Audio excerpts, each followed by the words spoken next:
செடியாய வல்வினைகள் தீர்க்கும் திருமாலே, நெடியானே வேங்கடவா நின் கோயிலின் வாசல், அடியாரும் வானவரும் அரம்பையரும் கிடந்தியங்கும், படியாய் கிடந்து உன் போலவாய் காண்பேனி. உலகெங்கும் இருக்கின்ற சீனிவாசன் பஞ்சாங்கம் டிவினர்களுக்கு என்னுடைய பணிவான வணக்கங்கள். இன்றைய பதிவில் இந்த வாரத்திய விரதாதி முக்கிய விசேஷங்களை பற்றி பார்ப்போம். இன்றைய தினம் சோபகிருத் வருஷம் பங்குனி மாதம் 4ஆம் தேதி மார்ச் 17/3/2024 ஞாயிற்றுக்கிழமை. இன்றைய தினம் அஷ்டம் திதி. இன்று அஷ்டம் திதி இரவு 9:53 வரை இருக்கிறது. அதன் பிறகு நவமி திதி வருகிறது. இன்றைய தினம் நாள் முழுதுமாக அஷ்டம் நவமியாக இருக்கிறது. மிருகசீர்ஷம் நட்சத்திரம் மாலை 4:47 வரை மிருகசீர்ஷம். அதன் பிறகு திருவாதிரை நட்சத்திரம்.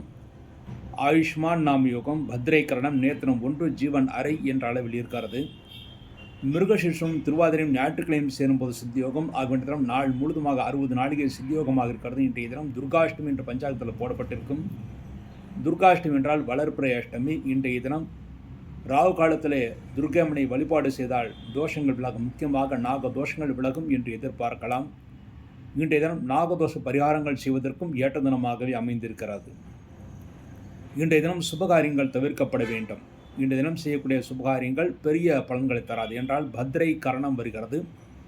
பத்ரை கரணம் உள்ள நாளிலே சுபகாரியங்களை தவிர்ப்பது நல்லது.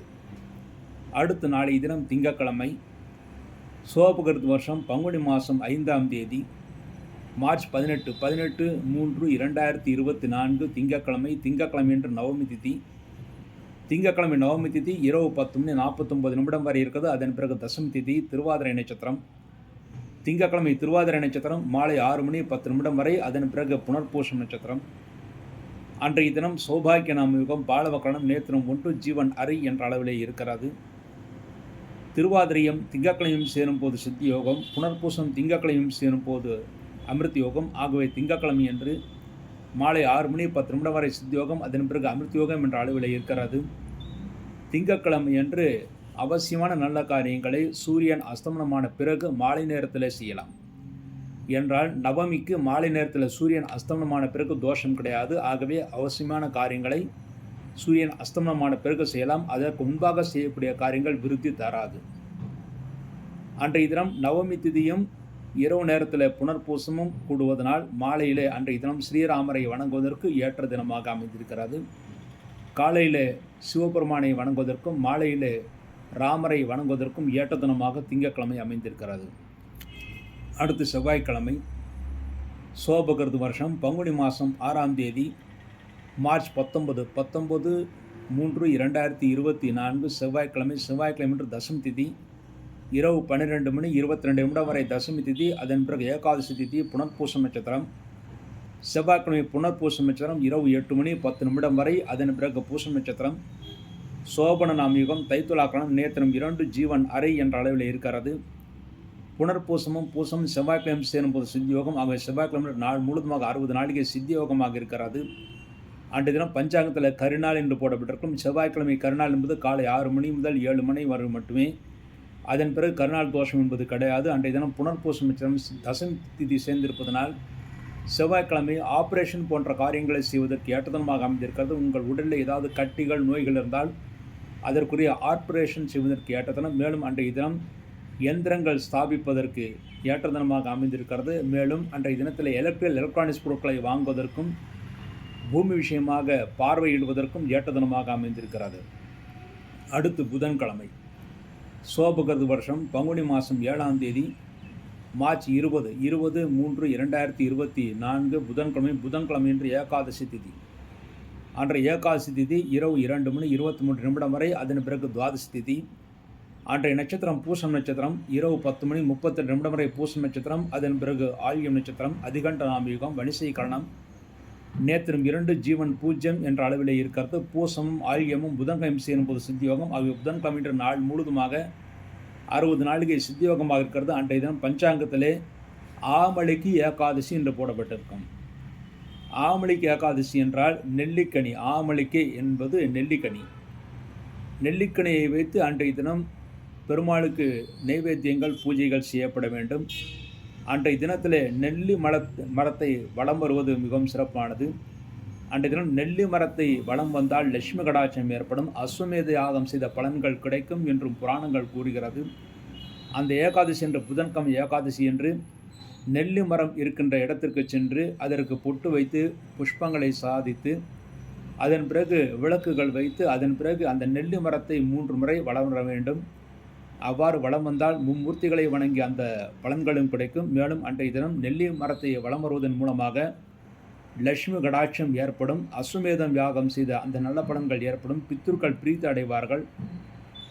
அதாவது நரகத்தில் துன்பப்படுகின்ற பித்ருக்களுக்கு சொர்க்கலோகம் கிடைக்கும். அதன் மூலமாக அவர்களுடைய ஆசீர்வாதம் நமக்கு கிடைக்கும். மேலும் புதன்கிழமை என்று ஒரு முழு சுபமுகூர்த்த நாள், எல்லா நல்ல காரியங்கள் செய்வதற்கும் ஏற்றதனமாக அமைந்திருக்கிறது. அன்றைய தினம் பூசம் நட்சத்திரமாக அமைந்திருப்பதனால் புதிதாக பதவியை ஏற்றுக்கொள்வதற்கு ஏற்ற தினம். வேலையில் மாற்றம் செய்பவர்கள் புதிதாக பதவி ஏற்றுக்கொள்வதற்கு புதன்கிழமை ஏற்ற தினமாக அமைந்திருக்கிறது. அன்றைய தினம் சபை கூட்டுவதற்கு, அதாவது ஏதாவது பொதுக்கூட்டங்கள் சபைகள் கூட்டுவதற்கு ஏற்ற தினம்.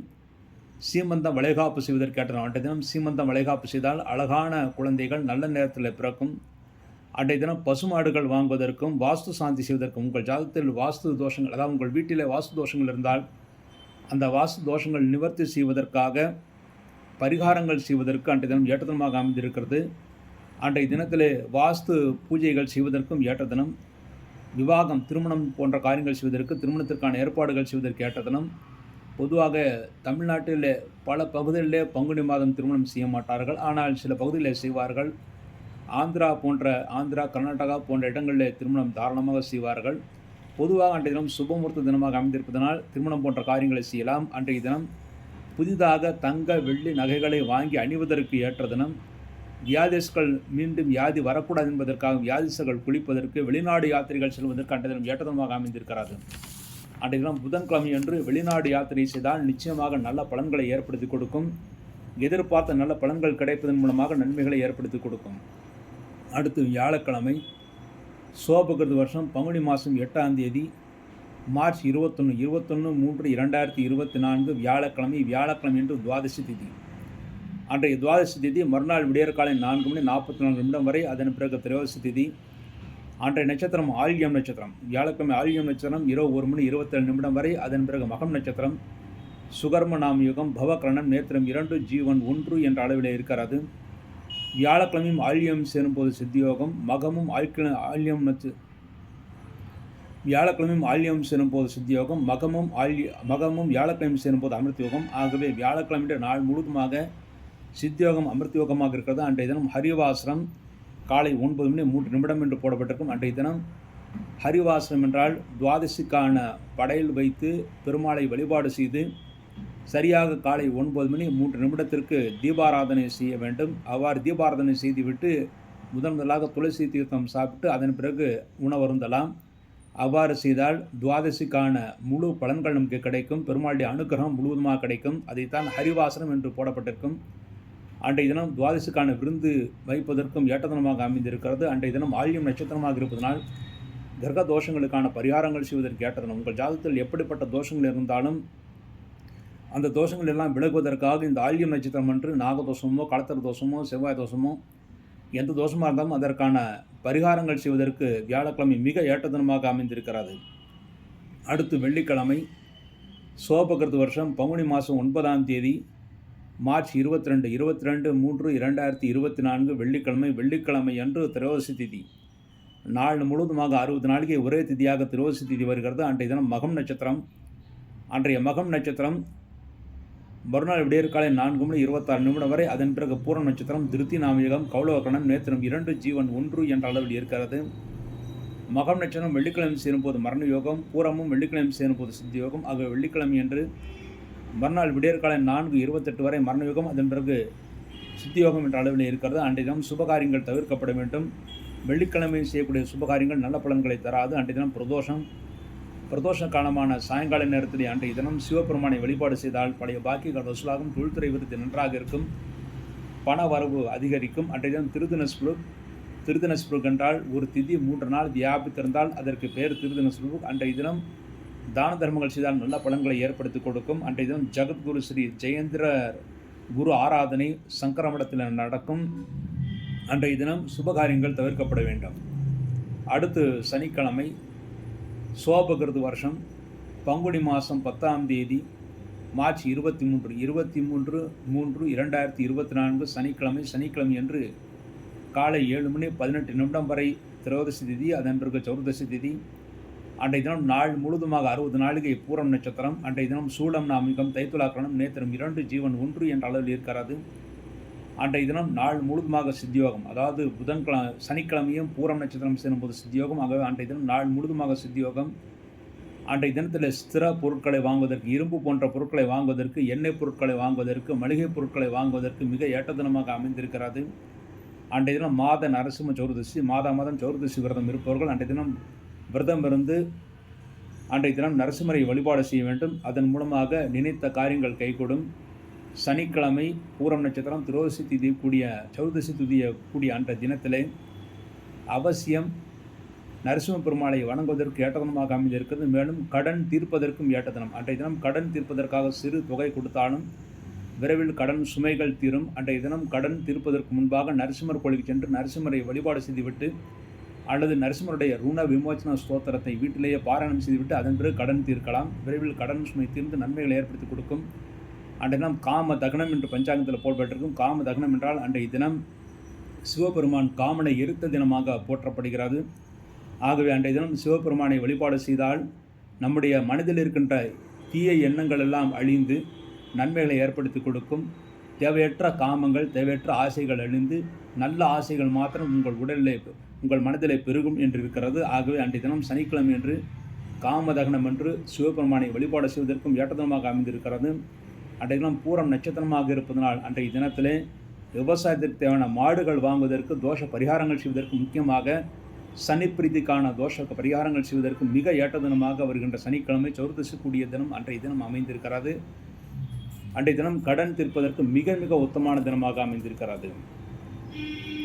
இவ்வாறாக இந்த வாரத்திய விரதாதி முக்கிய விசேஷங்களை பற்றி பார்த்தோம். இந்த முக்கிய விசேஷங்கள் எல்லாம் மிக மிக முக்கியமானவை.